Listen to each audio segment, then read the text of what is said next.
Let's go, Tigers, baby. Jayden Daniels drafted at number 2 by the Commanders. Before I say anything else, let's just go ahead and roll like this beautiful first 10 seconds of this video. Absolutely. Washington Commanders pick is in. Everybody assumes this is Jayden Daniels. 2024 NFL Draft. The Washington Commanders select Jayden Daniels. Okay, yes. Quarterback, LSU. Jayden Daniels, quarterback, LSU, man. God, that sounds so beautiful. I don't remember who it was that said it, but I heard somebody say that he's going to be a improved version of Lamar Jackson, which that is exactly what he's going to be. That is perfect. That is the perfect comparison for Jayden Daniels, man. I mean, you watch him in college football last year, the dude was unstoppable, man. No team had an answer for him defensively. He can outrun anybody on the defense, pretty much. I mean, his throwing down the field improved so much. His passing in general, his accuracy was so good, so improved from 2 years ago. And even 2 years ago, he was a very good runner. Not as good of a down the field thrower. He was kind of hesitant to do that. But last year he got past that hesitant, part of his game, and he just started letting it fly. And he was absolutely freaking remarkable in doing so.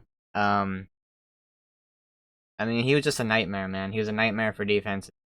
I mean, he was the entire LSU offense, If Jayden Daniels had a great game, LSU's offense had a great game. If Jayden Daniels had a bad game, which he did not, I guess if you want to classify Florida State as a bad game, then sure. I don't think it was a bad game, though. It wasn't his best, but it wasn't bad. But anyway, that was his worst performance of the season, and he had like 400 something yards, man. Which says a lot. But yeah, like he was LSU's entire run game. LSU had like no traditional run game whatsoever. It was all Jayden Daniels, man. He was the running game. He was the passing game, obviously. Malik Neighbors and Brian Thomas were there to help him out.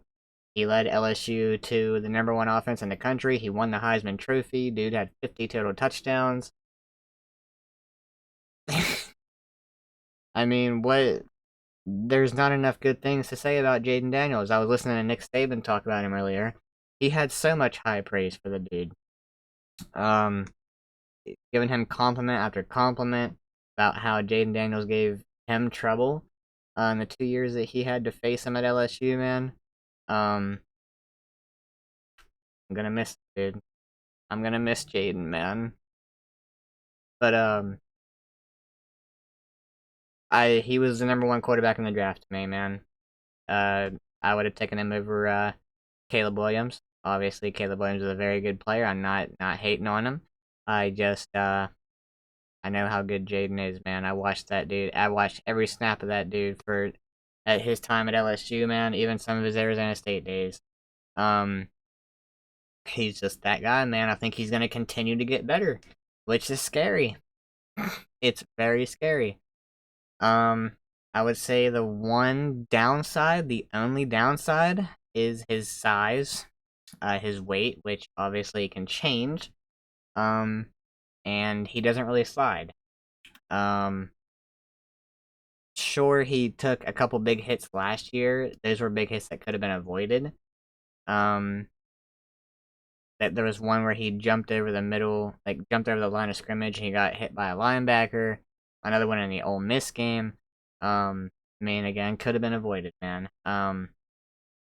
But he's a tough player, man. In the Alabama game last year, he went through concussion protocol, and the very next game against Florida, the very next week against Florida, he went and broke a college football record. I think it was like he passed for 350 yards and 200 rushing yards or something like that. I can't remember exactly what it was, but it was something like that. And it's insane, man. Passes concussion protocol, comes back the very next week and does that, man. Like, he's ridiculous. Like I said, he's QB1 in the draft to me. I never agree with JJ McCarthy going #2 at all. All that I thought was just bullcrap. and I'm saying this after the Falcons took Michael Penix instead of JJ McCarthy or literally anybody else that they should have taken. And I think McCarthy went to the Vikings at number 10, if I'm not mistaken. Oh man, I feel bad for Justin Jefferson. What did he do to deserve that, man? I'm sorry, Jay Jetta's boy. Um, but yeah, man, Jayden Daniels going number 2. Couldn't be happier for him, man. Washington, take care of him. You're getting a good one, man.